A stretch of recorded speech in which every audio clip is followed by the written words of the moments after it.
Armadillo on the Famicom.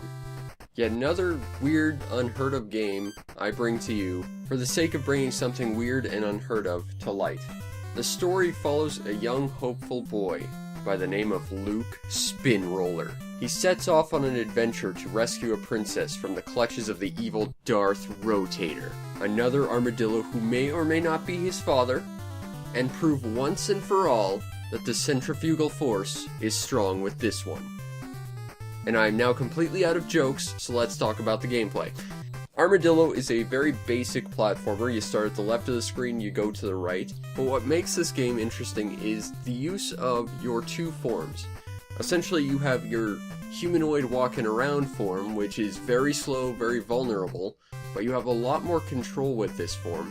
And the second form is your balled up armadillo wrecking ball of death mode, which makes you almost completely invulnerable, except for a certain select few enemies, as well as allowing you to jump much higher, allowing you to reach other hidden places. However, it has the disadvantages of being very hard to control, and once you get on an incline, you are basically married to whatever direction the incline is facing, which is usually into a pit. So success in this game comes from mastering the two modes, and swapping between them when necessary. At least, I'd like to think so. However, this comes to the biggest issue of this game, which is, it is really bloody slow. Now, you can kind of fix this by becoming your wrecking ball of death mode. However, your inability to control yourself as well as when you could have when you were in your humanoid form means you're more likely to fall into a pit and die.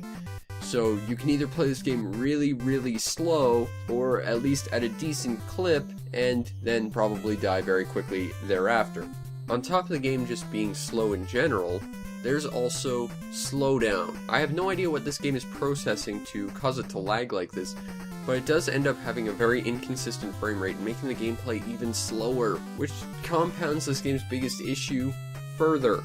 The level designs themselves are, for the most part, pretty solid, utilizing both forms effectively to find hidden, far-off areas or just make it to the exit, as well as traps if you're way too fond of the rolling around and going a decent clip form, because inclines are everywhere. The one thing about the main level design that is kind of a problem, however, is it does like to utilize very small, precise platforms. And because this game has a little bit of an issue with precise movements due to a small bit of control delay, it makes landing on these platforms way harder than it needs to. But the level designs are actually fairly large and tends to favor exploration. However, there's not a lot of reward for exploration. Best case scenario, you find an alien UFO and you can skip around the world map. Worst case scenario, you find a couple power-ups or some points or something. And the problem with finding power-ups is, while there are them in this game, pretty much all of them are detrimental. Like, just in recording this, I found two. One was a potion that reverses your vulnerabilities, so suddenly when you're moving slow, you are basically an untouchable tank, and when you're moving fast in a rolling form, you are now completely vulnerable, which, while that does turn the game on its head, it does basically make it very easy to die very quickly, almost to the point of it feeling like the game is completely cheating. The other power-up I found transforms you into a kangaroo, which gives you different movement options, which is a really cool idea. I appreciate this. However, in order to transform into the kangaroo, you basically have to transform into your rolly ball, and instead of turning into your rolly ball, you turn into a kangaroo. And then when you try and transform back, then you turn to the rolly ball, and I'm hoping you're seeing the problem here, which is that it completely destroys the natural flow of gameplay that you've become accustomed to.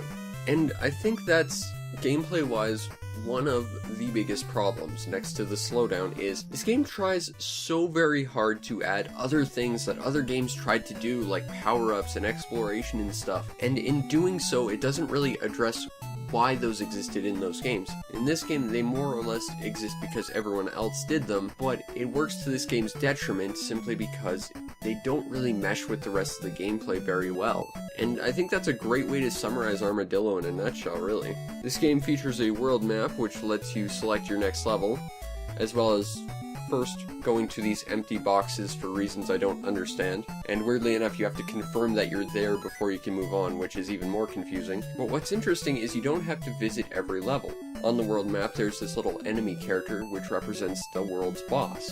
So long as you can step on the same panel as the boss, you will go fight them, beat them, and then move on to the next world. And while the AI is programmed to try and move in a way that sort of forces you to go to every single bit of the world, you aren't forced to. If you move intelligently, you can skip several levels just in order to visit the boss early and then move on. But overall, in terms of gameplay, Armadillo is kind of a mixed bag. Its core mechanics are fun, but once more stuff was added to the levels than just the basic level design, such as power-ups or precise platforming, it ends up falling apart, and it's a shame because there's very clearly something here that I'd say would be an enjoyable game. The overall presentation of Armadillo is fairly solid. First off, all the sprite work is done very well. There's about half a dozen different environments to roll around in, which is a serviceable amount. But what's really impressive are all the enemy sprites, because basically in every level, they introduce a new one. Seriously, there is an insane number of different enemy sprites that always keep things fresh and keep you on your toes, and I can really appreciate that. The audio, however, is more or less the opposite of the visual presentation, because there's like maybe 4 songs in the game, which is unfortunate. And because of that, it makes this game very audibly bland. It does a disservice to this game that really could have otherwise allowed it to shine. If you want a copy of Armadillo, it's not the most common Famicom import, nor is it the least expensive. Comparatively speaking, anyway.